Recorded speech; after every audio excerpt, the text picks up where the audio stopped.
Ladies and gentlemen, we are back live now into the third hour. Nomi Prins is going to be our guest. And Nomi Prins is an independent journalist and author and speaker.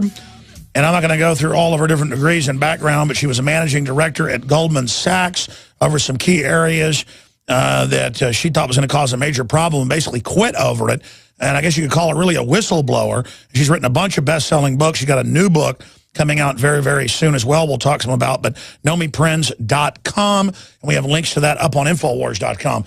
Obviously, I want to get into the announcement that there'll be no criminal charges 2 years later on Don Corzine of MF Global. I want to get into the bond market, all your inside take on that. But for new listeners out there, we have a lot of new stations and new folks tuning in every millisecond. Tell people a little bit about yourself, your awakening, what you've witnessed, and what this general system is, and why you decided to get out of it. Was it a decade ago? Yeah, over a decade now. Yeah, I had been in international banking for over a decade. Actually, I had been at Lehman Brothers. I had been at Bear Stearns in London for 7 years. And then my final stop was Goldman Sachs, where I was only for less than 2 years and just had to get out because it was just such a horrible environment around the time when Enron was imploding and WorldCom was imploding, and this whole idea, which later imploded the rest of the economy, of credit derivatives and CDOs and all these esoteric things that had to do with horrible loans, bonds that were going to default, companies that were going to default, were really coming to the head of the company and Wall Street in general. And I read your book that came out, what, in 2006 or so? 2004. 2004. Yeah. I guess I read 2006, where you explained what was going to happen before it happened. And you said, I wasn't going to be involved in this criminality. Well, no, exactly. We were literally sitting there in offices looking at tons of loans that were going to implode, derivatives that were going to implode, and being asked to sort of find a way to make money out of that for Goldman and for the companies, whether it was Enron or WorldCom or whatever those companies were. And I found that incredibly untenable. It went through insurance companies, went through all sorts of... So you weren't going to sell it to pensioners and people? I couldn't. I had come to Goldman basically from a position where I believed, even in all the years I was in banking, that it was important to show people what the downside could be of certain types of speculation. And that was not something that Goldman really wanted to show. And I had a lot of problems internally trying to be able to show analytics and develop things and get funding to show clients and investors in general what could go wrong. Because I thought, if you have knowledge, you can make a decision. If you don't, you're in a black hole, and a fraudulent black hole. But then the opposite of you is some of the traders and people at Goldman and the Timberwolf stuff about, this is total crud, let's sell it to our customers. Well, that's what exactly happened. Was I left, and in the next few years that followed when I left, which was in early 2002, and I wrote a book in 2004, it came out in 2004, I wrote in 2003 about how all of this was going to implode, and how these wars between the banks and these trading desks were really being fought over people's loans. And that's what happened. The subprime loans, all of the regular loans in the country became fodder for these CDO deals like Timberwolf, like Abacus, like all the different names that were thrown at them that then imploded into the general economy a few years later. But at the time, the whole idea was to move this stuff off of the trading books into the world. And that's what happened. And over the next few years, from when I left until basically the beginning of 2007, that's what was happening. This stuff was proliferating the world, pension funds, small towns in Norway, small towns in Holland, small towns in California, and really creating this crumbling decay of an economy. And I saw that from the outside. I wasn't inside at that point, and that's when I started writing more and more about that. And I continue to write about that because it's a dangerous situation that people need to be aware of and need to have knowledge about. Not just the implosion that already happened that we think was over in 2008. It's not over. Well, that was my next question. I've seen the charts that there's more derivatives now than before. Right. They're taking the so-called bailout money, too big to fail, and re-leveraging it when they know it's impossible to ever pump it up. I believe, and I've seen a lot of evidence to show, it's conscious to get everything infected with it so they can then hold everybody hostage saying, do whatever we say in the future on any issue or everything will implode. And then they become rulers of the world. It's a Ponzi scheme that's too big to fail. And so the whole world falls to it instead of them all going to jail. I mean, do you agree with what Bernie Madoff said? I mean, I think I do, and other economists I've talked to have, that when he said, look, I'm just doing what everybody else did. And if so, why did he get in trouble then? He got in trouble because he didn't have as many political connections as some of these bigger guys who did not get in trouble. Yes, he created a Ponzi scheme. Yes, he lost a lot of people a lot of money. Yes, he lied. Yes, he kept it going for years. And yes, the SEC was told about it by various whistleblowers throughout the years and decided for a decade, to ignore it completely until it was too big to ignore. But he was too little a guy, as big as he was, to save himself. That's right. Unlike John Corzine and Jamie Dimon and Lloyd Blankfein and all these other guys who are basically at the top of either large implosions that have been obvious or smaller types of deceptions that have gone on for years. They are more politically connected to the administration, to the various, the DOJ, the SEC, and all the organizations in Washington that refuse to really fight, jail, indict, convict any of the people that are really creating the larger global type of crimes against populations. Wow. Again, you've gotten some praise for what you've done, but somebody like yourself or somebody like Amber Lyon, who had won all these Emmys at CNN and was doing a great job, and then she found out the West just 2 years ago or a year ago was actually covering up and funding mass murders of men, women, and children at demonstrations in places in the Middle East. And then she found out her show had been bought out, basically $500,000 behind the scenes per episode just to shut her down. Not only was CNN killing the story, they were demanding payouts from the governments of Bahrain and others to cover it up. And she left, a well-paying job. She's famous. She's, everywhere to stop that. You did the same thing, a managing director at Goldman Sachs over some key areas. Describe what you were over. And of course, I would do the same thing. I have refused to sell out to big media and things just because there's no future if you don't. But why is that so rare nowadays? Or is it just we don't know about all the people that did the right thing? I think there's a little bit of both. I think there's a lot of people who choose to leave those types of positions and just not become public. Just go and do something else. I have friends who used to work at Goldman who are, helping orphans in Nicaragua. You know what I mean? There's certain people that just don't get out there publicly and talk about it, and then there's some people that do. And I think it's really hard. People get complacent or they need the money or whatever it might be, or they consider what they're doing not so bad. They're making a living, they're making a big living, they're making a ton of money, whatever it might be, and they don't tend to take a look at themselves, at the situation, at the overall impact of it, and they stay in these positions or they leave. And it's really hard. When I first came out with my first book, Other People's Money, I was in London, and there was a reporter that was asked at the London Times Magazine whether I had worked there. And this question, apparently I found out later, went back to Hank Paulson in New York, and I don't know what happened in between him and the London office, but the London office denied I had even worked there for a second. And then, of course, they couldn't, because the news came out, and the reporter called me and said, "You worked here, right?" I'm like, "Yes, I worked there. Of course I did."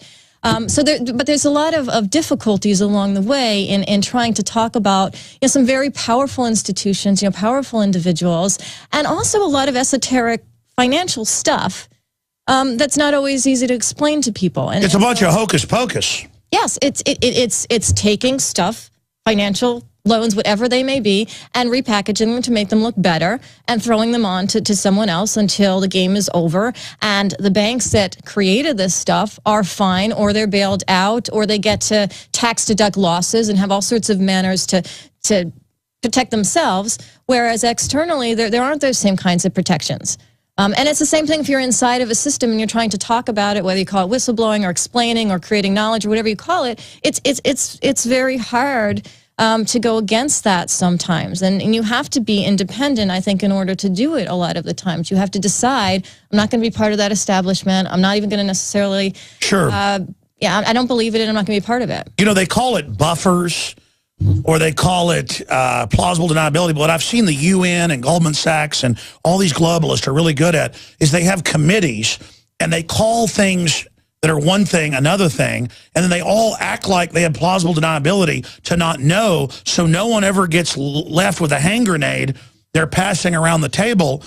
But then once they can't get in trouble, it creates this risk, this moral hazard they've talked about, where now they can get away with anything because it's all set up with a bunch of Sergeant Schultz saying, "I know nothing," when they know full well what they're doing. And then you look at it, it's going to bring down the society, and they're gearing up the FEMA camps and the armed troops all over the world, and British Ministry of Defense reports admitting this is going to end civilization as we know it.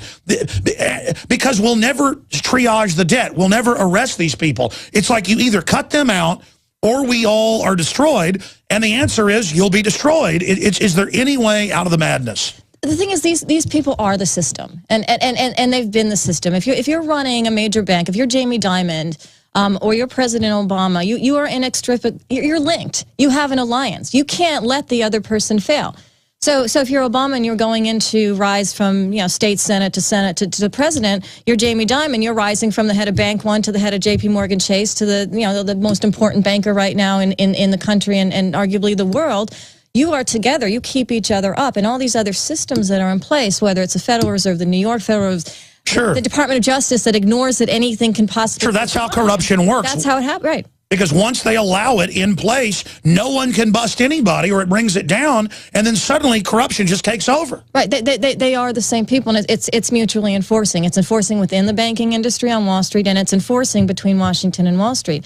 And what has happened since the crisis of 2008 is this ability to take down the economy, this massive amount of debt here in Europe, the instability in the Middle East, all of this is connected to the fact that there was a financial crisis that was predicated on bankers creating potential, fuzzy value out of nothing, proliferating the world with it, and then having the governments come in and hold their hand. Absolutely. Nomi Prins, NomiPrins.com. We've got to go to break. When we come back, tell us now where we're at currently and where you see us going, because you've been so accurate predicting things.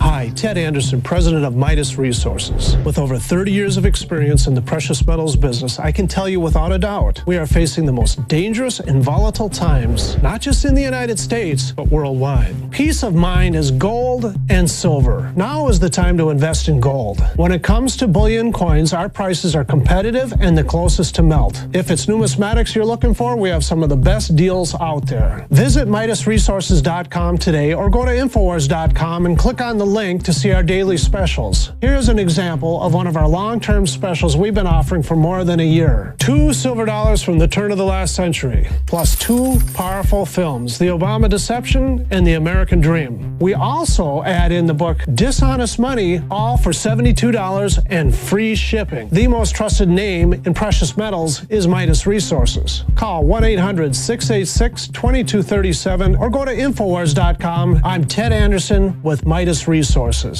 We are now only entering the edge of a global financial superstorm, the likes of which the planet has never seen. Here in the United States, the private Federal Reserve is giving more than $85 billion of taxpayer money a month to themselves and other offshore foreign banks. And the worst part is, we have to pay the bank's interest on the money we give them. There is now a race between the global central bank mafia cartels to see who can devalue their country's currencies the fastest. We are already seeing big increases in inflation at the grocery store and the gas line. This will eventually lead to hyperinflation. More than a dozen top globalists like George Soros have been buying record amounts of gold while at the same time bad-mouthing it to the public. Don't just listen to what they say. Watch what they do. For more than 6,000 years of recorded human history, gold has been the ultimate hedge against uncertain times and inflation. Before investing in metals, it is important to do your own research and find a reputable company. Midas Resources has the highest Better Business Bureau rating of an A+. Unfortunately, very few precious metal companies can boast that. Midas Resources has assembled one of the most educated, researched, and professional teams of brokers in the industry. The evidence is overwhelming. In uncertain times, gold and silver is safe harbor. Now is the time to invest in gold. Call 800-686-2237 and Midas Resources will mail you 10 reasons to own gold absolutely free. No shipping. It's absolutely free. And finally, Ted Anderson wants to challenge you to find any deal that comes close to his 2 silver dollars at cost with free shipping, with 2 free films and a book for $72. That's more than $160 value for $72 shipping included. Click the link at Infowars.com to go to the MidasResources.com specials page. Brought to you by MidasResources.com and Ted Anderson, the trusted name in precious metals.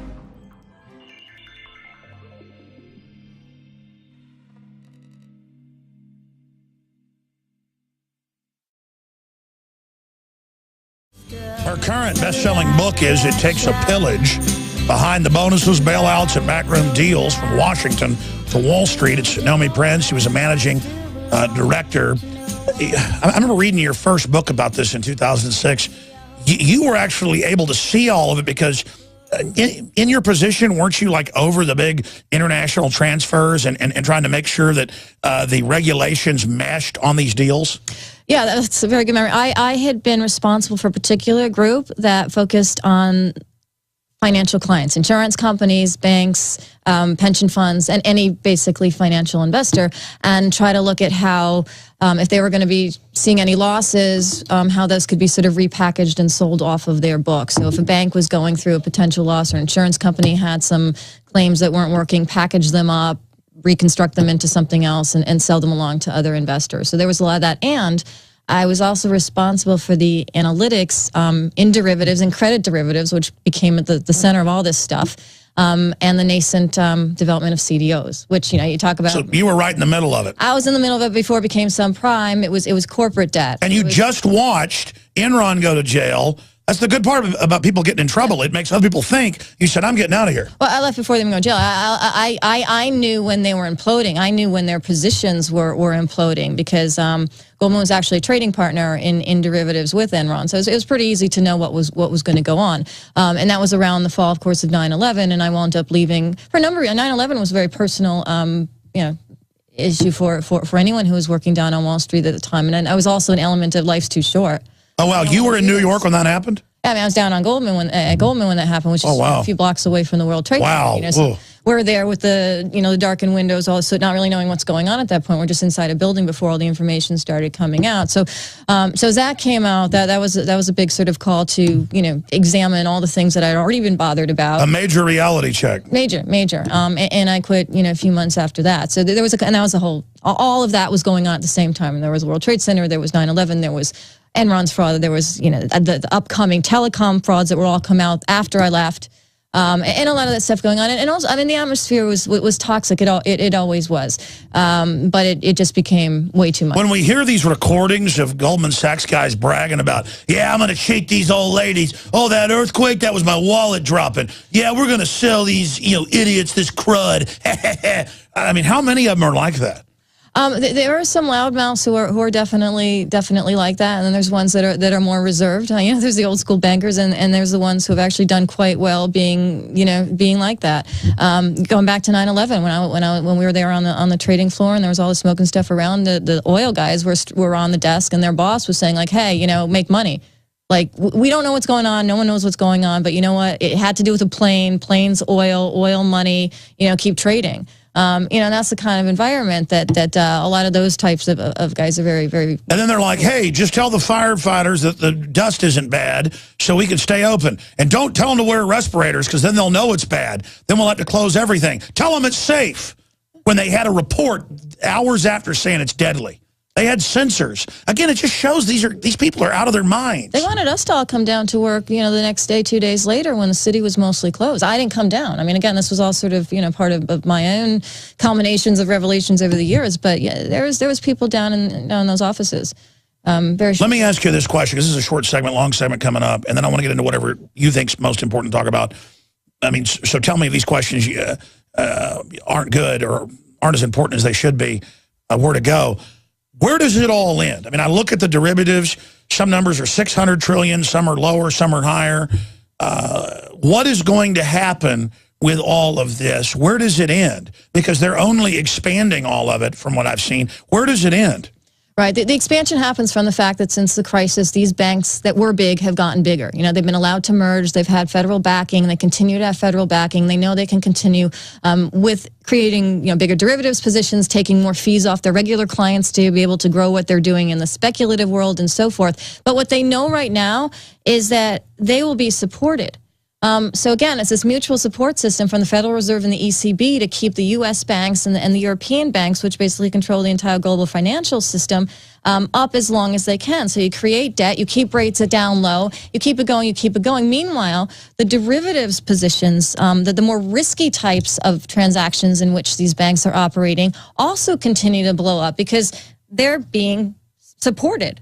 They've been bailed out. They're being supported to go on and go forward. I don't really think that ends. I think what's happening now is when there's this false period of, you know, an anesthetic of these types of bailout programs and these zero interest rates, which are just going to kind of keep things in an indefinite limbo until the next shoe drops, which I believe will happen, because this cannot continue forever. And I want to talk about how big that next shoe will be, what's happening in the bond market, and so much more with Nomi Prins. Straight ahead, she was a managing director at Goldman Sachs and left rather than be involved in all the corruption.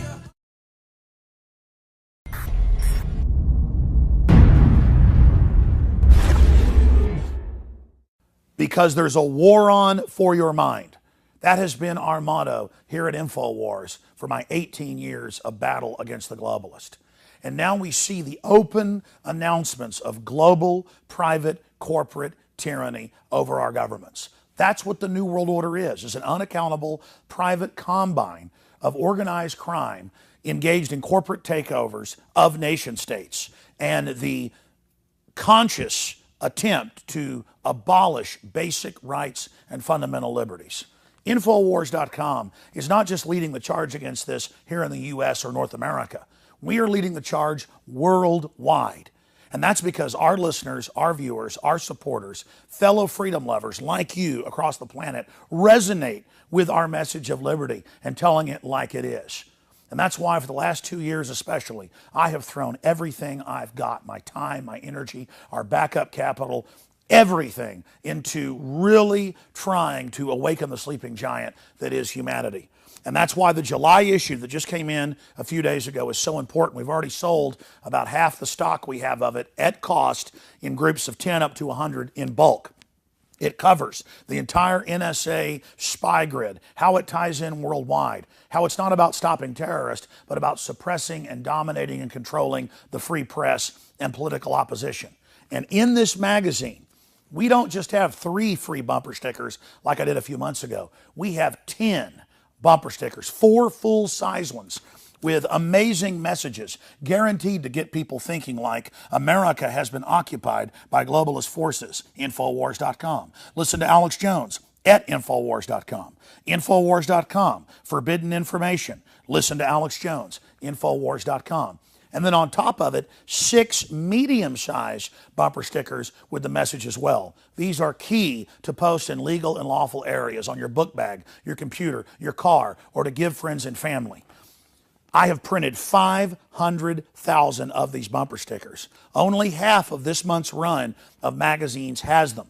So when you purchase them in bulk or you're a 12-month subscriber, you will get the special issue. And I can't afford to do this every month, so it's going to be quite a while until we do this again. Please take advantage of this. Buy them in bulk and give them to your friends and family and encourage them to get these bumper stickers out, because with 500,000 stickers, we can reach tens of millions of people with the message of truth. They want to collectivize us. They want to bankrupt us. They want to drive us into their arms to control us. They want to dumb us down. But the sleeping giant that is free humanity is awakening. So I want to thank you all for your support. I want to encourage everybody to go to InfoWarsStore.com and to get a 12-month subscription or to give a gift subscription. Imagine 12 of these coming to your friends or family's door to wake them up. Or to give a gift subscription to the local police department or your local congressman or woman. This is how we're going to affect change, voting with our dollars and voting with our time. Again, visit InfoWarsStore.com today to subscribe, to get the magazine in bulk, or to give a gift subscription, or to give yourself a subscription to wake up friends and family. I am all in. I am committed 110% to not mince words and to not back off and to boldly confront the globalist. And our listeners and supporters, our info warriors, who aren't behind us, they're right beside us. So I want to thank all of you that have supported us in the past, and I want to encourage all of you out there who may be on the fence, that know this information is true, but have been scared to take action. You had better be scared of not taking action and letting this monstrous system come to fruition. Now is the time to commit. Now is the time to say which side of history you're on. Now is the time to stand against the globalist and the New World Order. And regardless of whether you get this July issue, this July 4th Resistance to Tyrants issue, spread the word about liberty, resist corruption in your area. Millions of us doing little things can move mountains together.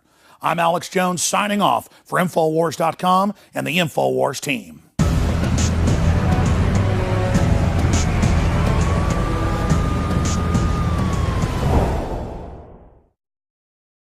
All right, It Takes a Village is her latest book. She's got another book coming out soon. We're going to talk about that. And I know we got callers that have been holding before she got on all over the map. We'll take your calls a little bit of overdrive while she gets some lunch. And I'm going to interview her for Obama Deception, too. So I'll be going into the third hour some days. I seem to do all the time. You know, I quit doing 4 hours every day a few years ago because I needed to get ready for the nightly news and build the media operation. But then why not just go back to 4 hours?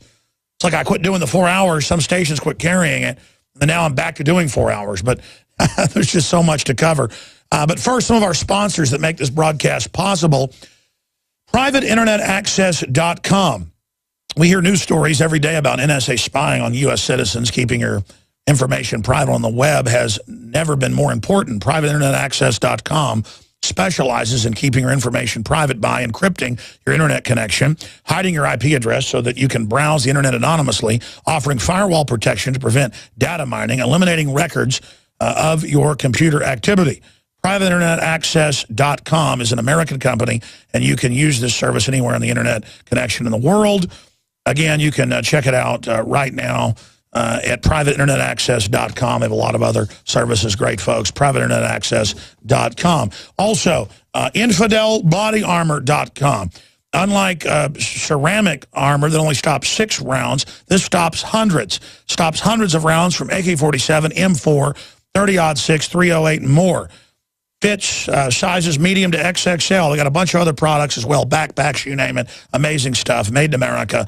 Rated to level 4 body armor, 888-608-6605. The longest lasting body armor is now cheaper than most ammo for the first time by the pound. InfidelBodyArmor.com. InfidelBodyArmor.com. And lastly, eFoodsDirect.com/Alex. This special ends tomorrow. They've never done a special like this. You buy 3 of any of their huge selections of storable foods. You get the 4th free plus free shipping. They rarely do free shipping, so that's a double whammy of goodness. And we do this because all of us should be prepared. All of us should hope for the best, prepare for the worst, have a strong offense against the globalist while preparing a defense in fallback positions. This is serious. The government's stockpiling food as well. The place to get it is efoodsdirect.com/Alex or 800-409-5633, 800-409-5633. And don't forget all our other great products and videos and films and everything, InfoWarsStore.com. That's how we're building the people's media system in resistance to the globalists. Now, Nomi Prins, again, former managing director at Goldman Sachs, NomiPrins.com, best-selling author, whistleblower from the early 2000s, prolifically predicting, because I read the book in 2006 and said, I got to get this lady on.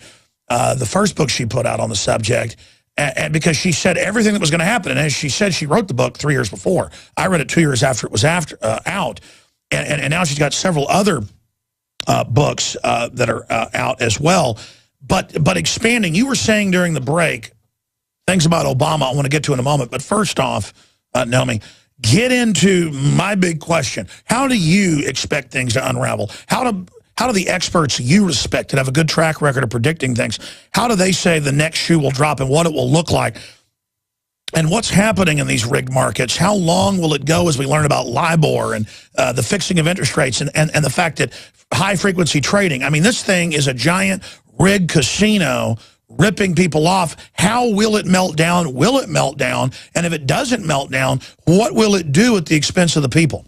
Okay, first of all, this historic period right now, we have had a longer series of cheap money, of 0% interest rates, of the Federal Reserve, the ECB, bolstering all of the financial toxic assets that were built, the financial system that was being proliferated into the world, and how that was going to self-destruct. It continues to hold it up. The stock market is held up by this. Any corporate profits of the companies that are larger and that are still posting corporate profits, although they're not really hiring, they are posting profits, are doing so because it is so cheap for them, not individuals, but for banks and for their main customers to raise money. This is why there's the appearance between the stock market and some of the corporate bond market that things are healthy. There's the appearance that banks are doing okay. They haven't had to, because of accounting laws that have been changed in 2008 when the financial crisis happened, that have allowed them to really camouflage losses that they continue to carry on their books. Meanwhile, they've expanded derivatives and all sorts of other esoteric things they're doing because it doesn't cost them anything to do that. That's the market we're in right now. Synthetic derivatives? Synthetic derivatives basically meaning creating packages of things that have no value. And the reason these packages of things that have no value, which we're supposed to take a loan, a regular, simple, basic loan. You pay me an interest rate. I take a piece of it. I pay my expenses. I make some profit. You do that a ton of times, and the loan has no value because the asset underneath it has gone to zero, and you create a derivative and another derivative, and you repackage and you're basically running on fumes. So and then it's hidden under red tape. It's hidden under accounting laws that are effectively designed to camouflage these losses so that they give the appearance that these banks are in a healthy So where does state. it go? When does it end? The Federal Reserve has been very tactical in keeping these rates at the zero levels that they are. And every single time Bernanke comes out and says the economy might be getting a little better, and there might be a possibility that QE, quantitative easing, or the Fed buying the debt that is manufactured by banks and by the Treasury Department to keep this all going and keep rates low. Every time that happens, the market wobbles, everybody freaks out, and Bernanke comes back and says something like, oh, you know what, it actually kind of is bad, we're going to keep going with this, and then everything's all fine again. Visually in the market and in the bond market, the reality is it's not real. These are all artificially being lifted. How long does that last? It's lasted at this point for 4.5 years. It can continue to last for another 1.5 years too, because he can't really take his foot off quantitative easing, and whoever comes in after Bernanke is going to have a really tough time doing the same thing. I believe this policy is going to continue. Meanwhile, the European economies are imploding. The real U.S. economy isn't doing very well if you take away the bigger banks and institutions benefiting from cheap money, from zero interest rate money.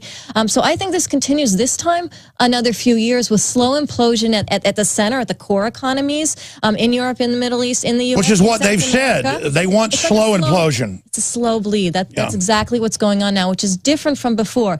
Before, rates were sort of normal. They came low. Banks were doing all sorts of creativity with subprime loans and creating all these toxic assets and getting into the derivatives market and everything else. Now, it's all been subsidized. So now this can continue for another, it's not as quick to the next shoe comes down. I think it could take more like 3 or 4 years, but a very slow, painful time until that happens, until derivatives are so expansive, until there cannot be more money pumped in, until the debt is so high that it can't be kept at zero because nobody wants to buy it, no country, no funds, and there's just no cash left to set aside to do this. And that's when I think you get the next implosion. But I don't think that's for another few years. I think it's a slow drip until then. And is it going to be a lot bigger when it implodes next? There's a lot more riding on it. There's a lot more riding on it. There's a bigger derivatives market. These banks have grown bigger, the ones that have survived. What about the bond market? We're seeing more talk of the Chinese currency being more the world reserve currency. Other countries and groups are moving away from the dollar, and now they're starting to cut back on the treasuries. But then they use the dollar imploding. People get scared and come and prop it up. It kind of seesaws back and forth. What's happening in the bond market, in layman's terms, what does that signify? This limbo period that I'm talking about, you just mentioned now, in effect, it's a limbo market. The bonds stay, prices sort of stay where they are. They might dip a little, and then the Fed comes in and says, no, we're going to continue to buy bonds, which means we're going to continue to keep rates low, which means we're going to continue to keep the cost of money at zero for the big institutions. We keep doing that. That's why the dollar, which should be a lot lower, it should represent a lot less value in the external, in the markets than it does, because everything is being propped up. If the purchasers of Treasury bonds stop buying or start selling, the Chinese start selling, if the Japanese start selling, it hurts them too. And as you just said, so everybody. So we're sitting on top of powder keg. Sitting on the same game. Everyone's in the same game right now, and that's why but they're depressing the real economy while expanding their own economy. That's why all the luxury goods go up. Yes. Other stuff only grows slowly in inflation. But I've just seen where real interest rates for the general public are going up, and then now they have this supposed 0%, but that's only for the insiders. That's becoming more and more obvious.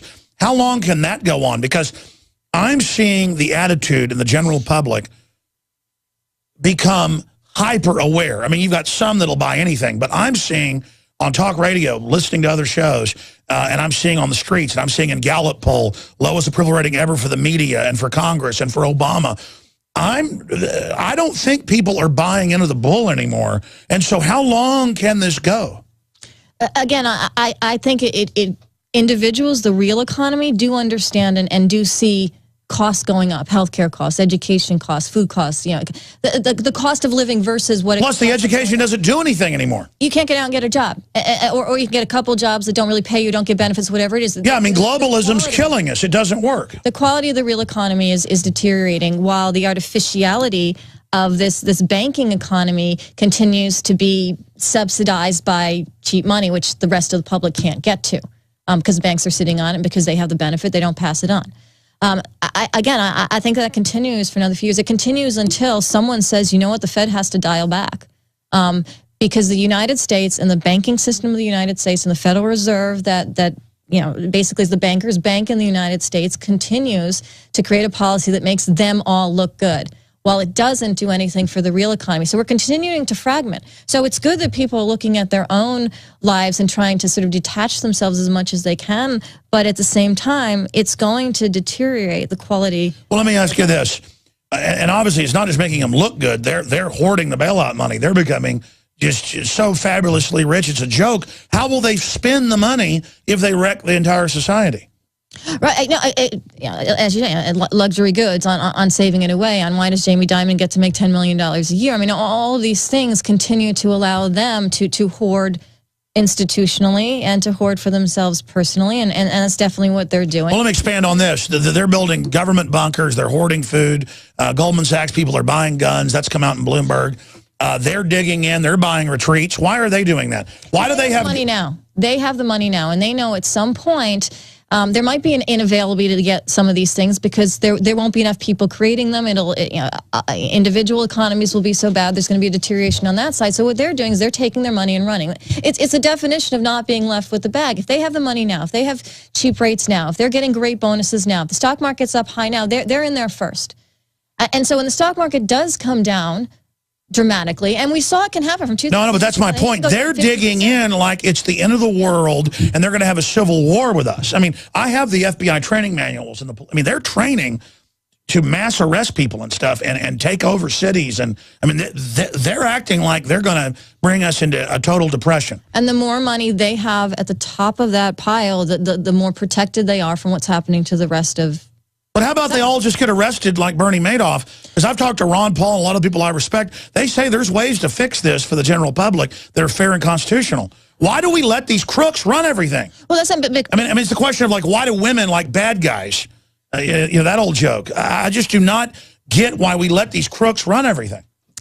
Those crooks are the government right now, and that's the problem. We're talking. Bernie Madoff was not part of the fraternity. Oh, the Justice Department, the law firm that the Attorney General's part of, is the one that does the certifications on all this fraud. Right, and all these people who create all these fraud are the ones who supported the current administration in doing what they do. They're all mutually enforcing each other.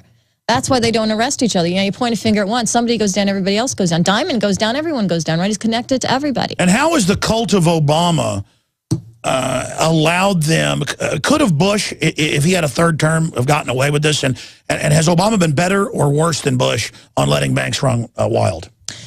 Bush came to office with a lot of initial banker support. When he was just a senator, when he won the state senate, Obama.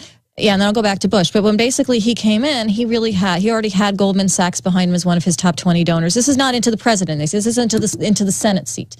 You know, he had J.P. Morgan Chase as one of his donors, etc. He was in Chicago before that, where Bank One, which has now become part of J.P. Morgan Chase, and that's what Jamie Dimon used to run, was there at the same time, you know, in the same Chicago tower near wherever it is, you know, the Senate is, when he was a local state senator and so forth. I mean, they basically have had a relationship going back before he even set foot. He's been fast-tracked from the beginning. From the beginning. Bush did, of course, sign the Emergency Economic Stabilization Act in 2008. Obama lobbied for it. Obama lobbied for it, but Bush did sign it, and Bush did say, and this is in his memoirs, you know, we're going all in.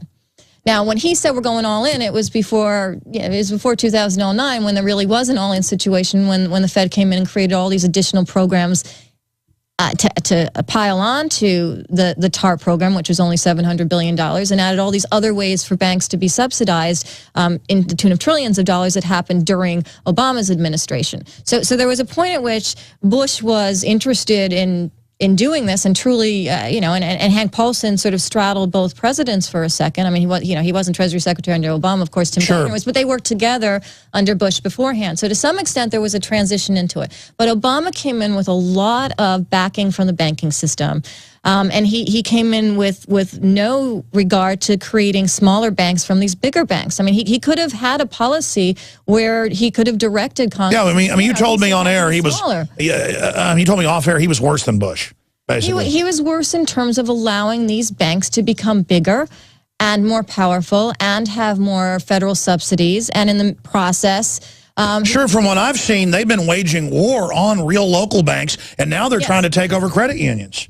Because they can. Again, they have not only the cheap money we're talking about, they have access to more of it more easily. They're larger member banks of the Federal Reserve System. They get to be able to have the position of being the big guy and beating up the little guy. And this has been happening, you know, in U.S. history for the last 100 years, but it's been happening in particular in the last several years because they have been validated. You know, we don't have a war. We don't have, you know, we just have zero interest rates and a policy between Washington and Wall Street that enables these largest institutions to get increasingly bigger on cheaper money. It's a total banking takeover. And to take over. It's a total takeover. I mean, I read the local banking association stuff in the Austin Business Journal and stuff, and the head of the Texas Banking Association sounds like Ron Paul or myself or you.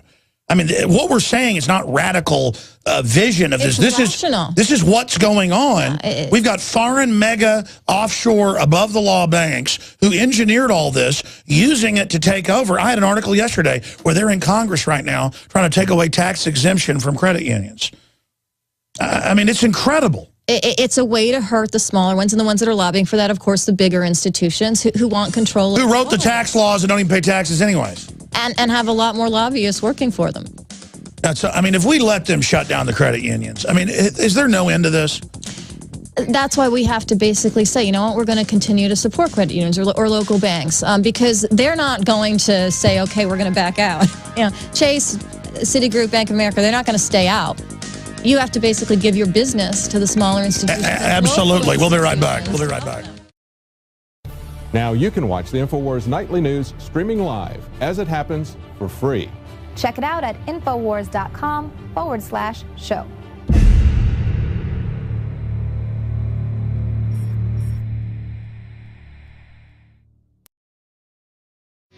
Ladies and gentlemen, this is not a joke. Florida, where they banned most pipes that are felonies with the crazy governor. It looks like a space alien. Makes me believe what David Icke says. They've now banned all computers. Florida outlaws all computers. Legislation was signed into law by Florida's former Tea Party favorite, Rick Scott, that bans all computers because they didn't properly read the bill. Totally bizarre. Got that article, a bunch of other important news. TSA harasses and shames yet another disabled veteran. That's up on Infowars.com. Canadian cop gives homeless woman lunch money. That story won't go viral, though we should show people good behavior to try to model off that. Sustainable Development Park violates artist First Amendment rights. TSA sniffing bags at Texas shopping mall. Heart-eating cannibal demands Obama send more weapons. You cannot make this stuff up. Police firefighters ordered not to speak about Michael Hastings' crash. We're going to a little bit of overdrive with you, Nomi, so you can get into your new book that's coming out next year and the research. But I also want to get your take on the Michael Hastings. Now it's coming out that the police won't release the police report, and they've told police and firefighters don't talk about what they saw. But the witnesses saw it blow up driving down the street, and he said he was going into hiding. He'd had death threats and was about to break a big story. Gee, sounds like there should be an investigation to me. Yeah, you know, I had seen Michael Hastings a few weeks before that event at a book party, actually, for Dirty Wars. Friend of his, Jeremy Scahill, you know, great film, great movie, great book. And I walked over to the site the day after when I heard about it. It's actually close to, it's not too far away from where I live. It's in walking distance. Just to check out the sort of tree situation, in terms of how, it's an area, and I know there's been clips, and you've seen clips, shown clips on your show where it's two straightaway, easy types of, there's a road that goes straight. Highland is, it's a very easy double lane road, Melrose cutting, and it's very visual. It's very, even if you're going pretty fast at 4 in the morning for whatever reason you might be doing it, it's hard to imagine, missing that on your own, and hitting a tree on your own. I don't know what he was doing there in the middle of the night, of course. Sure, but the witnesses say it blew up in the middle of the street and then went over by the tree. And then now they're saying don't release the police report. I mean, this is amazing. The fact that they're not releasing the police report, the fact that the FBI basically said we weren't even looking at him for any reason at all. I mean, this guy was doing intense things. Well, it turns out that the family and friends say no, they did. They were visited, and they're all scared because they see the FBI. I've talked to them. They see the FBI on the news saying we didn't visit them, and they did, and they're like, I mean, they know now. They're all scared. Just the fact that the FBI denied everything, because usually it would be like, well, we can't comment. There was a strong denial that they were looking into him or doing anything, instead of a just we can't comment, which in itself is a little odd. But just the physicality of the location, just seemed like it more lends itself to being something that happened in advance of him taking over the car, or him driving the car. Or sure. What did the tree look like?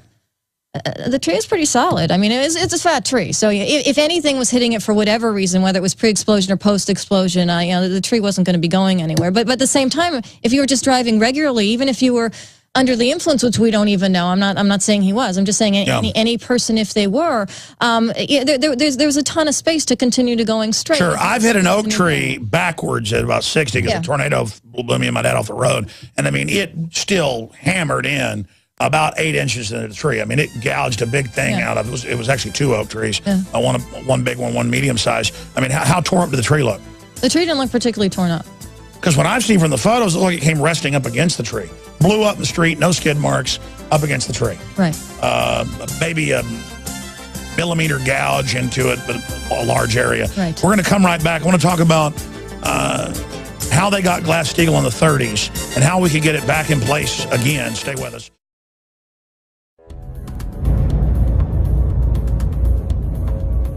Our viewers have demanded it, so now you're going to get it. More pro-Second Amendment gun shows in the month of June. What we've learned is you cannot hide behind an I-beam when there's a 50 cal present.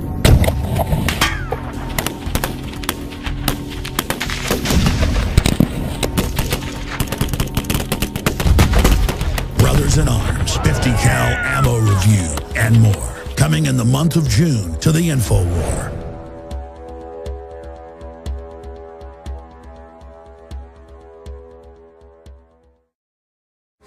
You were telling me during the break before last about your research into how the bankers have been broken up before. Tell the audience about that, Nomi Prins. Yeah, I've been doing a lot of research for this book, the new one, All the President's Bankers, and I go back to Teddy Roosevelt, but through now, and all the alliances between bankers and presidents, and kind of what went on behind the scenes and how they sort of interact. And in particular, Glass-Steagall, right? We've just come out of currently a financial crisis where banks have been made bigger rather than smaller, where they have been consolidated rather than split up, and where we are therefore less stable as a global economy because of that. Back in the 30s, of course, there was a Great Depression following the crash in 1929, and a lot of shady deals that went into that crash. But the difference between then and now, between FDR and Obama, who says he models himself after FDR, FDR also had a lot of friends who were bankers. He grew up with them. He hung out. They yachted. They knew each other for decades. But what he did was he understood that the banking system had to be stabilized. And bankers at the time, the two top bankers at the time, the head of what has now become Citigroup, Jim Perkins, who was head of National City Bank, and Winthrop Aldrich, who was in the Rockefeller family, but head of Chase at the time, went to FDR. They had a meeting 2 days after FDR took office, and they agreed, the three of them, Winthrop wasn't there, National City Bank guy was, that he was going to split up his bank. Before the legislation passed, They said, we will split up the investment and trading, the speculation side, from the commercial banking, the side that deals with real people and real deposits and, real loans. Because we are facing a large problem, and it will only get bigger if we do not do this, if we don't take the risk out of the banking system. So yeah, they were self-interested. But what FDR did was say, okay, I'm going to push that. The bankers were going to push that. The population was fine with that. They got deposit insurance out of it. Everybody was happy, and the system was stable for decades. You look at now, and we had a situation where the financial crisis was arguably bigger because it was more diffuse than what happened. Sure, and they're doing more of the same instead of even reversing it anyway. And looking at this, for those that don't understand what we're talking about, they have fractional reserve banking in the regular banking system that already gives them unfair trade advantage. That's why they run everything. But they can always have these derivatives type, fraudulent, other type of speculative banking. You certainly want that to be on its own for people that want to go down to the racetrack and be involved in that. No, what they've done is they've involved everybody and the whole currency and the whole country and the whole world in their big fraud. And we're saying that needs to be at least separated off, and they won't even do that. Right. So the same bankers that had the opportunity, different legacy bankers, but had the opportunity to do this and save the system and corner off the risky stuff, did it then, and now they're not even considering doing it. Now they want to go away from that. Now they're lobbying against anything like that. But also, the president did nothing about that. He didn't say that the banks should be split out. He didn't say the rational thing to do, rather than mingle, some normal everyday person's money with these giants who can speculate it away and then get subsidized where the normal person doesn't. No one's trying to do any of that, or very few people are trying to do anything of that in Washington. It's not going to happen right now with the people that we have running the White House and running the banking system. It just won't happen like it did back then. And therefore, we're still in a less stable environment than we were coming out of the Great Depression. In closing, look at carbon taxes. And there's a lot of real environmental issues with the carbon taxes. Goldman Sachs came up with it with Enron on record back in the mid-90s, Al Gore. And now they're saying that'll fund things, $100 trillion every decade to us, direct taxes. Let's do one more segment, come back and talk about what happened in Cyprus. You game to do that? Sure. Fantastic, because I want to talk about what we've seen in Europe to understand what's coming for us down the road. We'll take a few calls for Nomi Prins here with us, Georgia, Connecticut, and others. And then I've got other callers all over the map. I'll get to you. I promise to do it. So we'll come back, answer that question, do one more segment with her in overdrive that she's going to be interviewed for Obama Deception. You won't see that until November. Nomi Prins, NomiPrins.com is here. I'm Alex Jones with Infowars.com. Stay with us. We'll be right back. Johnny Appleseed was born during the Revolutionary War. He's not just a legend. And in more than 5 states, he introduced apples that had not even been grown in the colonies. Later, the seeds from plants he planted and cultivated and some of the varieties he developed spread across the United States. And it was Johnny Appleseed teaching the colonists and then the new Americans, after we won independence, the love of planting fruit trees that introduced that idea to North America. Ladies and gentlemen, it is a revolutionary act to unplug from the television, to unplug from the computer and all the globalist propaganda, and to go out in your backyard or your front yard or planters at your apartment or on the roof of the building where you live, and to plant a garden. Become the Johnny Appleseed of your community with seeds from the InfoWars Seed Center at InfoWarsStore.com. The simple act of planting fruits and vegetables and then tending them and taking care of them and then sharing them with friends and family is a revolutionary act against tyranny. The globalists, first and foremost, do not want us to be self-sufficient. The crony anti-free market capitalist, the fascist, are using socialism and collectivism to shut down societies. Stalin in Poland and in Ukraine and other areas starved on record more than 10 million people over 5 years by not letting them grow their own crops and collectivizing them. Mao killed between 65 million and 80+ million people doing this same thing. The UN says they will use food as a weapon. They use genetic evil to attack the earth, and major GMO companies have been caught going into growth belts around the world, even where GMO is illegal, and planting seeds everywhere to infect the genetics of the original crops. Almost all of the thousands of varieties of Mexican corn has been infected. They are in a genetic war against everyone. That's why we have to get these seeds and not just plant them on our own gardens and not just give them as gifts to friends and family to plant spring and summer and fall gardens. I'm calling on you to go out into the green belts, to go out into the areas and plant secret gardens. No, not of marijuana, but of the hundreds and hundreds of incredible high-quality vegetables and herbs and fruit plants that are here. Lemons and oranges, the list goes on and on. They will grow, plum trees, grape trees, they will grow almost everywhere in the U.S. We can literally, not just buying these products from InfoWarsStore.com, but from wherever you get them. This aggressive program literally just came to me one morning when I woke up about 4 a.m. realizing that we've got to counter their genetic war against us with original, real crops developed over eons on this planet. We have the lowest prices. We bought it in the biggest bulk that some of these companies have ever seen to ship this directly to you from the InfoWars Command Center. We stand for life. We stand for liberty. We stand for self-sufficiency. Go to InfoWarsStore.com, click on the Seed Center, and as of taping this, we have the 7 top respected brands. We intend to continue to do research and find other companies, other specialties, other varieties to really take action. The InfoWars Store Seed Center has the largest online selection of heirloom, non-GMO seeds. Check out these products from our newest supplier, Heirloom Organics. The Medicine Garden for a natural remedy. The Tea Garden that contains every important tea herb you can grow. Fruit Lovers with 12 varieties. And the Tobacco Pack, additive and pesticide free. Join the gardening revolution today at InfoWarsStore.com. This is a revolutionary action we're asking you to take. Plant seeds everywhere today. Nurture them, bring them to fruit, and pass on the knowledge to others. Become human again. Discover your roots in the soil. And remember, the revolution against tyranny is growing.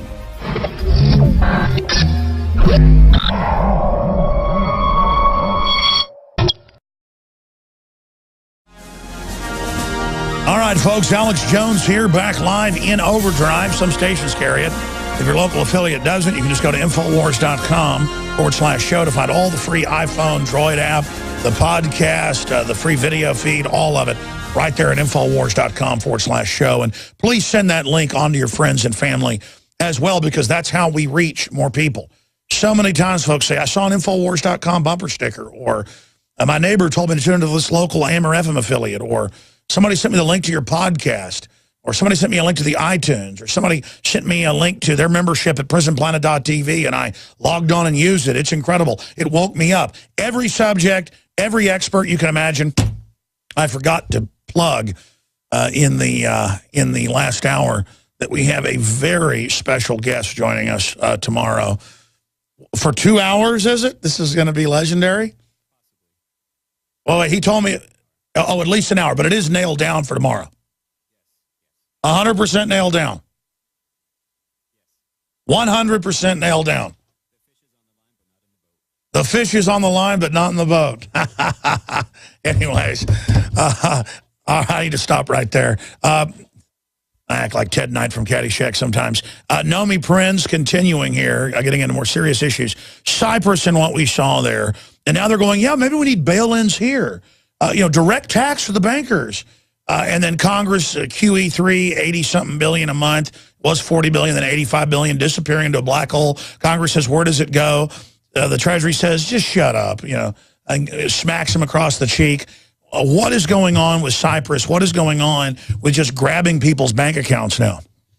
The fact is that when there's so much speculation in a country and there's so much foreign capital going in, that they want to basically try to take the money back from individuals who are on the ground. This goes to whether you're a small depositor or whether you're, in those situations, slightly larger depositors. And it's the kind of thing that if you have a very destabilized global financial system is a serious concern for whether it's the United States or whether it's Cyprus or anywhere else. And it goes back to what we were saying before, that as long as you have accounts, normal, regular, money in banks that is commingled in an institution that can also go about and create all sorts of havoc and do all sorts of speculation and take on all sorts of risk, the money on the table is the easiest place to go, unless, of course, the Fed is funding you, and then it's sort of a mutual situation, and that's what, again, the Fed is doing as well. The Fed's balance sheet has grown by 10 times since before the financial crisis of 2008 to now. They now have, a $2.6, $2.7 trillion size balance sheet of treasury bonds, buying debt. The Treasury creates debt. The Fed takes it on their books. And more than $1.2 trillion of mortgage-backed securities. A few years ago, they didn't have any. So they're basically continuing to subsidize the risk of the system. But the other place to go to get the risk is your bank account. Is to people's accounts. So it's really. What do you think of Corzine not getting in trouble for MF Global now officially? Well, I knew that. But I mean, now why not do it more? I mean, yeah, he's in this mutual reinforcement society. Is that how they'll destroy the Ponzi scheme, though, is they'll just go so far they destroy confidence?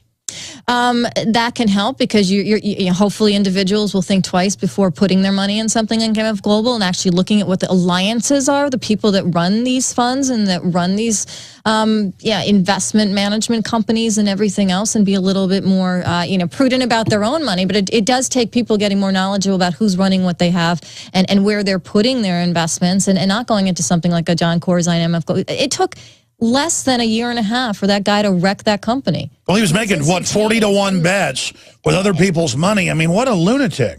But in the case of like Gerald Celente, he'd been, had a gold brokerage account that had a private account. It's like a bank account, for those that don't know. He'd had that for 30-plus years. He didn't even know 6 months before. Nobody told him that firm had been bought.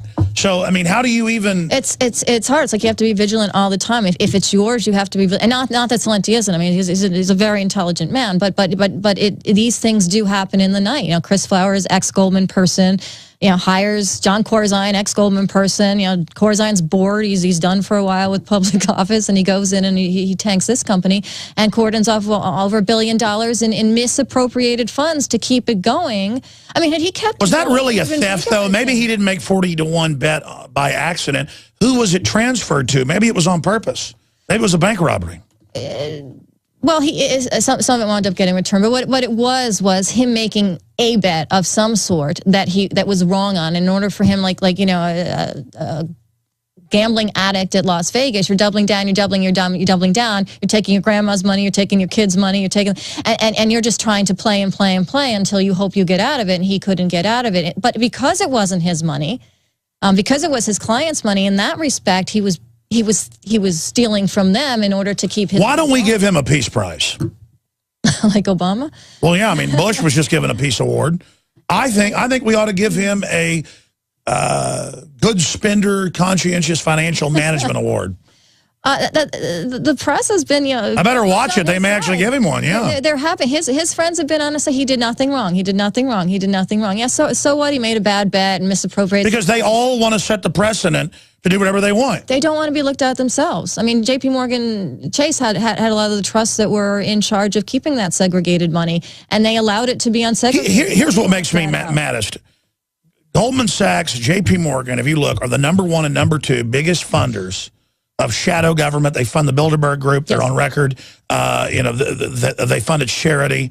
They fund the carbon taxes. They fund making you live in a 200-square-foot apartment to actuary the taxes, but then they're all exempt. They don't want just all the money. They want to wreck everybody else. These are real scum. They want the power. At the top. Yeah, and I hate their guts. I mean, that's what I'm saying. They don't need to all be locked up. I'll say that right now. They're the ones that run it.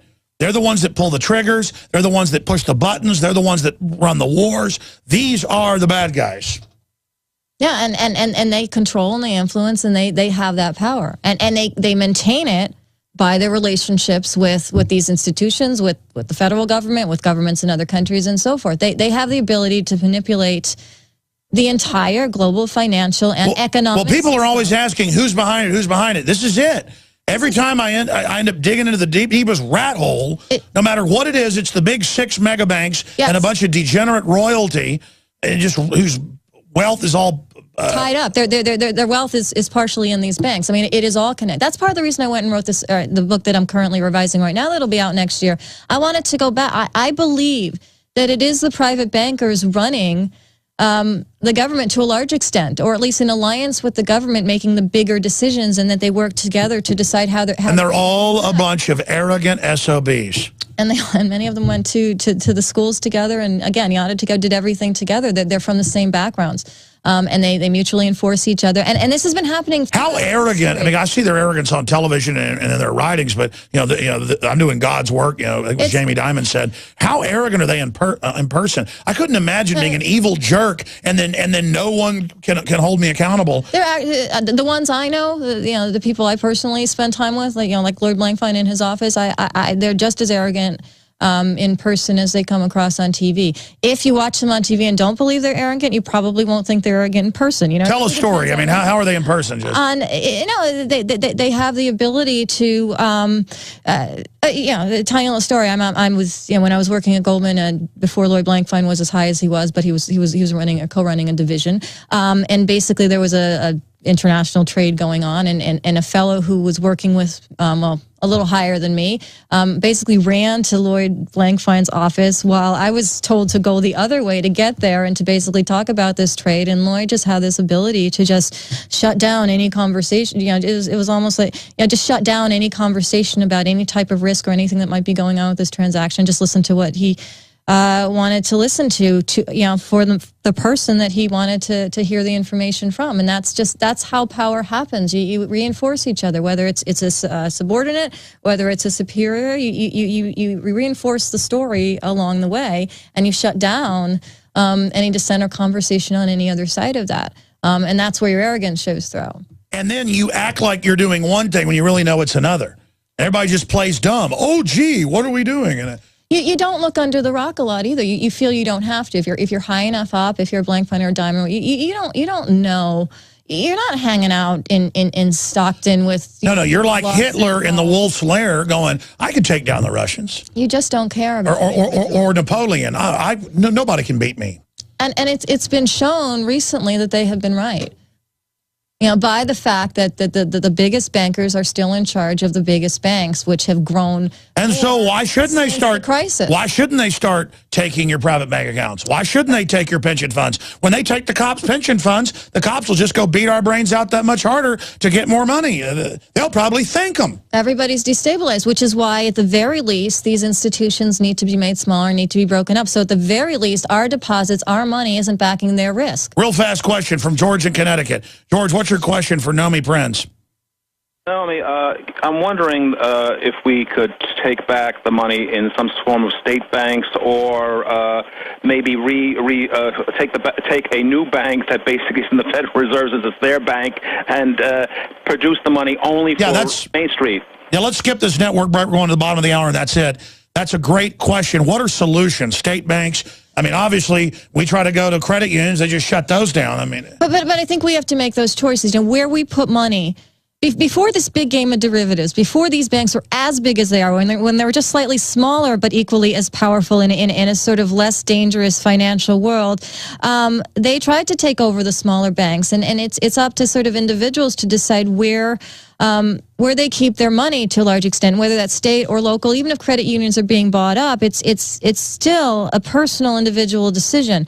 Now it is sometimes hard to get out of the bigger banks if you have accounts with them, if you have a mortgage and it's attached to your credit card and everything else. So the way to start legging out, if there are certain elements that you have attached to a larger bank, is to start leg out of the smaller things. To start putting your savings, if you have a savings account, into a smaller bank. Take a look at where rates are a little bit higher than the big banks. Don't even give you. They basically charge higher fees than the smaller banks or than the state banks. The state banks have been shown, for example, in North Dakota, they've been shown to be less risky with people's funds because they don't have the big government banking and they aren't involved in the derivatives. Plus, they're not as arrogant. They give you better interest rates, better service. They care about the local economy and about the state economy, and that means that your bank account actually matters more to where you live as well. So again, I was talking about mutual enforcement at the big, powerful level. This is kind of a mutual enforcement at the smaller, more local and more state level. Absolutely. You know, I've had a bank account with one of the big banks since I was in high school because that's what my parents set up for me. Plus, the idea is, well, if it's a bank all over, you can do stuff all over. But over the years, we brought that down to almost nothing. Yeah. And then we just use it so when we go out of the country or something, you know, we have an international bank, but there's basically no money in there. Right. And so I have a mortgage at a big bank. I've had it for a long time. I admit it. But I don't really keep money there. Yeah, so it's not even like you have to do this right now. Just set up a new bank account, start putting your paycheck in the local bank, and just move away from the big guy. Exactly. It's incredible. Let's take another call. Lazarus in Florida. He's going to be on a different subject. Thanks for holding, Lazarus, and then Ernest and Mark in Scotland, and that'll be it. Go ahead. Hi, Mr. Jones. Hey, bro. I have information about these secret imprisonment camps. Oh, you mean the Emergency Centers Establishment Act or the Civilian Inmate Labor Camp Program? Because those are public. I was given 5 years. You know, I was young and I did stupid stuff, and I was given a sentence of 5 years. I ended up doing 8 months if I kept my mouth shut. Oh, wait a minute. So you were in the Civilian Inmate Labor Camp Program. Because if you sign that, they usually cut it by 2/3. Wow. And I want to get your name and number and talk to you off air. For those that don't know, it was a secret program to prime the pump for concentration camps in America that you can look up. In the 80s it came out. It started under the Reagan administration. The Civilian Inmate Labor Camp Program. Clinton hid it in plain view in 97, declassified it. But it's where the Army runs it with state and federal prisoners, and these are real secret camps, but you go do work on them by waiving your rights. They almost use them like Camp X-Ray in Guantanamo, where they actually create jihadi terrorists. It's the other way around. They actually bring in criminals or people in these camps to create clandestine operatives. This is a heavily classified area we're getting into right now. Sir, so hold on. What did you go to jail for? And tell us about the Civilian Inmate Labor Camp you were in. I was there. I was sentenced for grand theft auto, and like I said, I'm not proud of that, but that's why I was put in there. They actually black bagged you to get you to this area, and I mean, I don't really want to say where the area was online on the air. Well, we know where the 12 original camps are. Well, this one was in Florida, so I don't know if... Yeah, no, it's listed. Okay. We've actually got it on screen for people. And they hide it in plain view like it's no big deal. Go ahead, sir. Exactly. They gave me 8 months, and... So you had to sign an agreement. See, what they're doing is to not make it completely illegal, you waive your rights under contract to go to a secret camp. And they put them on huge bases off on the corner. So, sir, describe what you did at this camp. Basically, meaningless labor. You know, they wouldn't give us weed whackers or anything. So, you know, just like in the... yo-yos.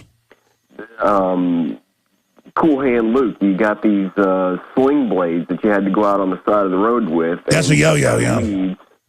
And fight fires, they made us do. Because it was a national state park that this was going on in. And by the way, they told you it was secret, right? They told us it was secret and that it was a state-run fund, yet all the tags on all the vehicles were government. And let me expand on this. Did you go work for private firms? No, sir. Well, I don't know. Again, I wasn't privy to that information. Yeah.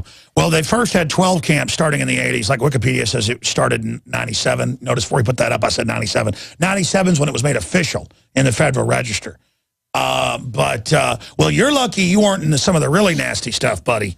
Because, like, if you were involved in murder or something like that, you might have been recruited to be a government hitman.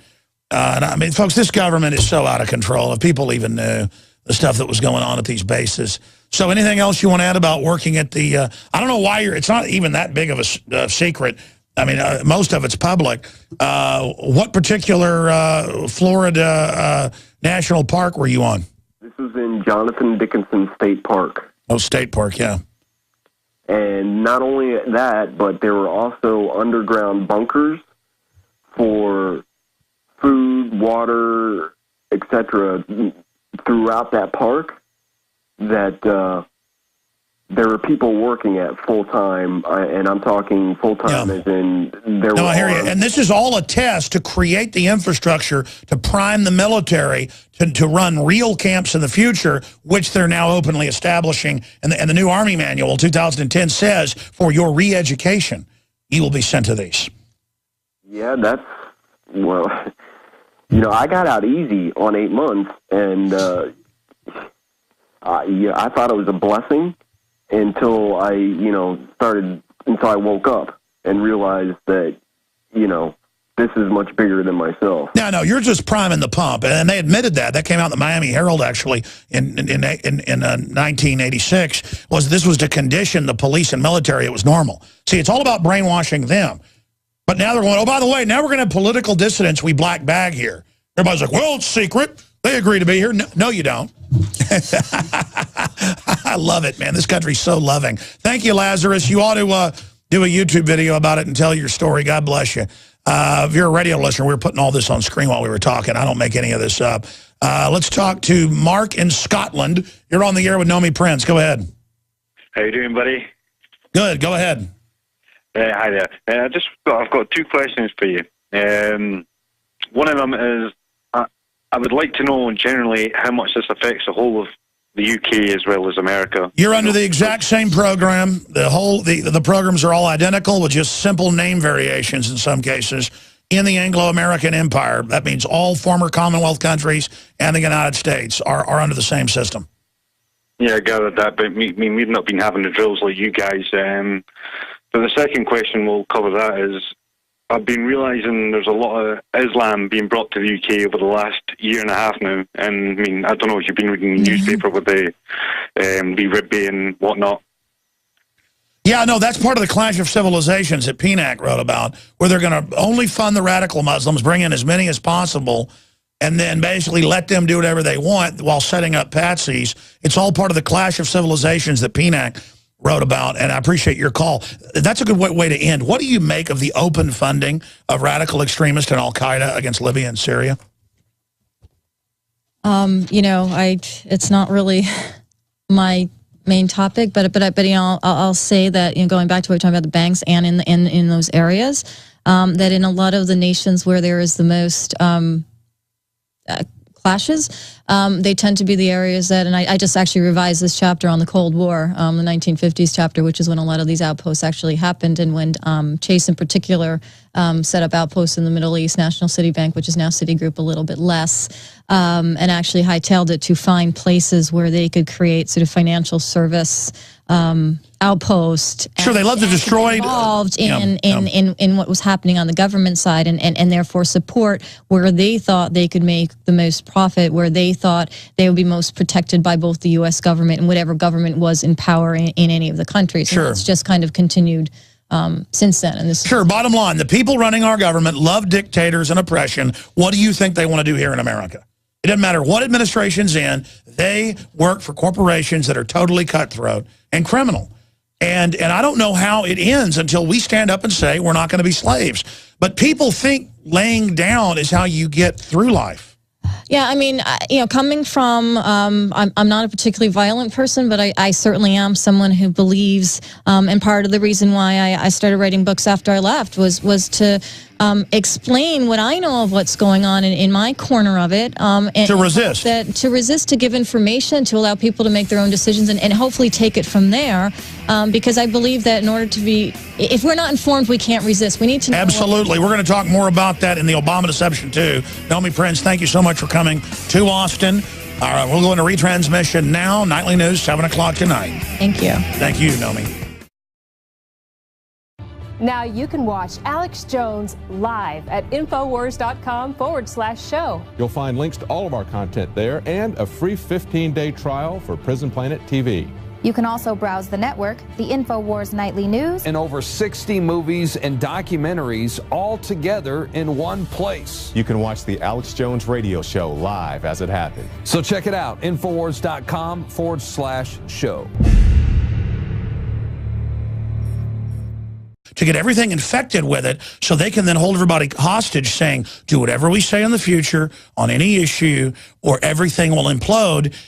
And then they become rulers of the world. It's a Ponzi scheme that's too big to fail. And so the whole world falls to it instead of them all going to jail. I mean, do you agree with what Bernie Madoff said? I mean, I think I do, and other economists I've talked to have, that when he said, look, I'm just doing what everybody else did. And if so, why did he get in trouble then?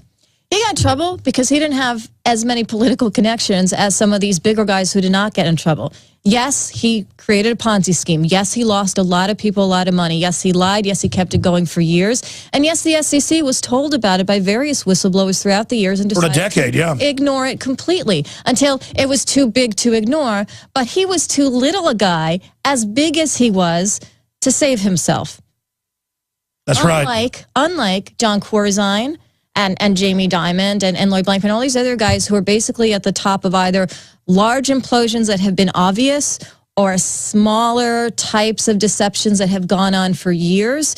They are more politically connected to the administration, to the various, the DOJ, the SEC, and all the organizations in Washington that refuse to really fight, jail, indict, convict any of the people that are really creating the larger global type of crimes against populations. Wow. Again, you've gotten some praise for what you've done, but somebody like yourself or somebody like Amber Lyon, who had won all these Emmys at CNN and was doing a great job, and then she found out the West just 2 years ago or a year ago was actually covering up and funding mass murders of men, women, and children at demonstrations in places in the Middle East.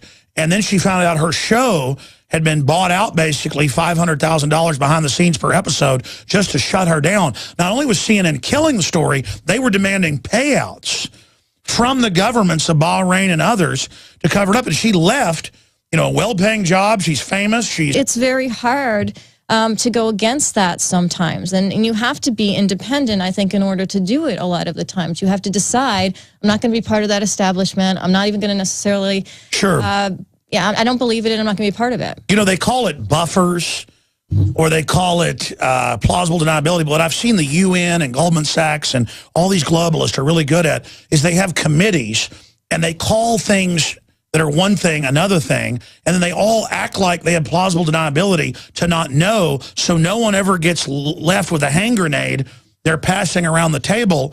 But then once they can't get in trouble, it creates this risk, this moral hazard they've talked about, where now they can get away with anything because it's all set up with a bunch of Sergeant Schultz saying, I know nothing, when they know full well what they're doing.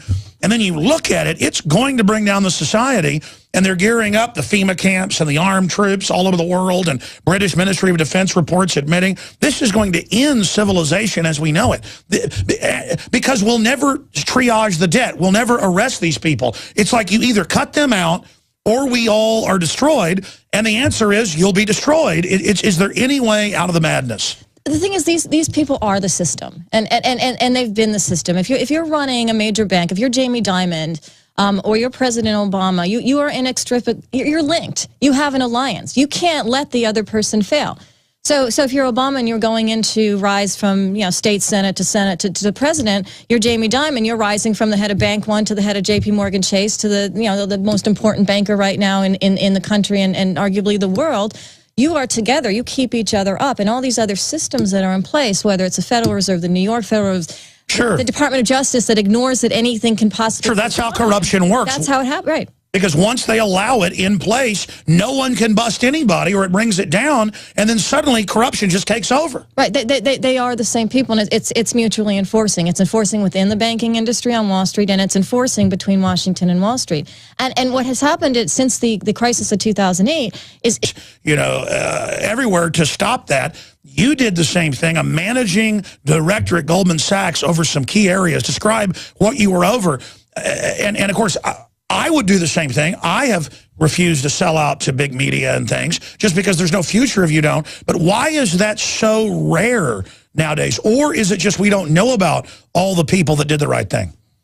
I think there's a little bit of both. I think there's a lot of people who choose to leave those types of positions and just not become public. You know, just go and do something else. I have friends who used to work at Goldman who are, you know, helping orphans in Nicaragua. You know what I mean? There's certain people that just don't get out there publicly and talk about, and then there's some people that do.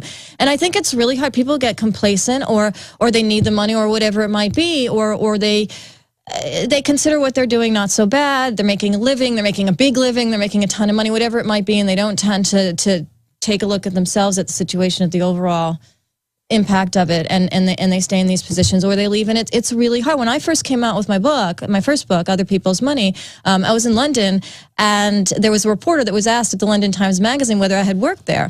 And this question, apparently, I found out later, went back to Hank Paulson in New York, and I don't know what happened in between him and the London office, but the London office denied I had even worked there for a second. And then, of course, they couldn't, because the news came out, and the reporter called me and said, "You worked here, right?" I'm like, "Yes, I worked there. Yeah, of course I did."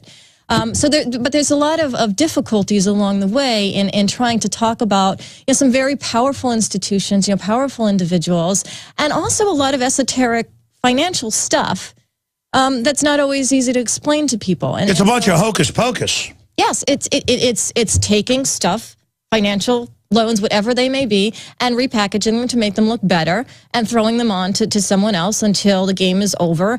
And the banks that created this stuff are fine, or they're bailed out, or they get to tax deduct losses and have all sorts of manners to protect themselves, whereas externally there aren't those same kinds of protections. And it's the same thing if you're inside of a system and you're trying to talk about it, whether you call it whistleblowing or explaining or creating knowledge or whatever you call it. It's in for the companies, whether it was Enron or WorldCom, whatever those companies were. And I found that incredibly untenable. It went through insurance companies, went through all sorts of. So you weren't going to sell it to pensioners and people? I couldn't. I had come to Goldman basically from a position where I believed, even in all the years I was in banking, that it was important to show people what the downside could be of certain types of speculation. And that was not something that Goldman really wanted to show. And I had a lot of problems internally trying to be able to show analytics and develop things and get funding to show clients and investors in general what could go wrong. Because I thought if you have knowledge, you can make a decision. If you don't, you're in a black hole, and a fraudulent black hole. But then the opposite of you is some of the traders and people at Goldman and the Timberwolf stuff about this is total crud. Let's sell it to our customers. Well, that's what exactly happened was I left. And in the next few years that followed when I left, which was in early 2002, and I wrote a book in 2004. It came out in 2004. I wrote in 2003 about how all of this was going to implode and how these wars between the banks and these trading desks were really being fought over people's loans. And that's what happened. The subprime loans, all of the regular loans in the country became fodder for these CDO deals like Timberwolf, like Abacus, like all the different names that were thrown at them that then imploded into the general economy a few years later. But at the time, the whole idea was to move this stuff off of the trading books into the world. And that's what happened. And over the next few years, from when I left until basically the beginning of 2007, that's what was happening. This stuff was proliferating the world, pension funds, small towns in Norway, small towns in Holland, you know, small towns in California, and really creating this crumbling decay of an economy. And I saw that from the outside. I wasn't inside at that point, and that's when I started writing more and more about that. And I continue to write about that because it's a dangerous situation that people need to be aware of and need to have knowledge about. Not just the implosion that already happened that we think was over in 2008. It's not over. Well, that was my next question. I've seen the charts that there's more derivatives now than before. Right. They're taking the so-called bailout money, too big to fail, and re-leveraging it when they know it's impossible to ever pump it up. I believe, and I've seen a lot of evidence to show, it's conscious.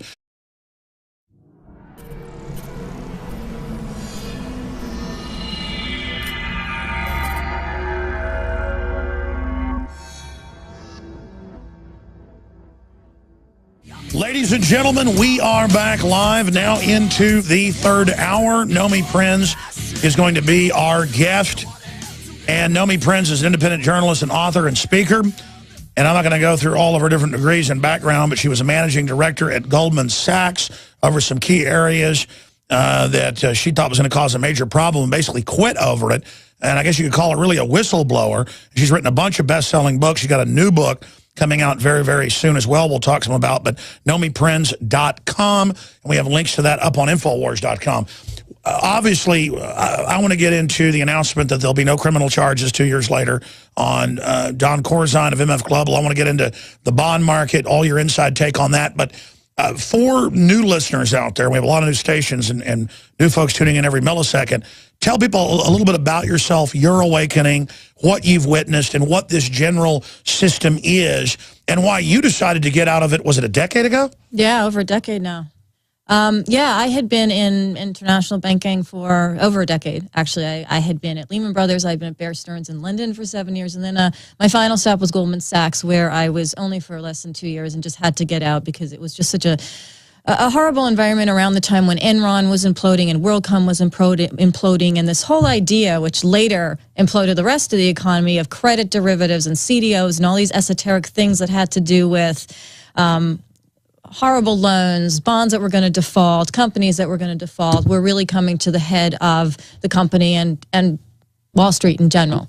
And I read your book that came out, what, in 2006 or so? 2004. 2004. Yeah. I guess I read 2006, where you explained what was going to happen before it happened. And you said, I wasn't going to be involved in this criminality. Well, no, exactly. We were literally sitting there in offices looking at tons of loans that were going to implode, derivatives that were going to implode, and being asked to sort of find a way to make money out of that for Goldman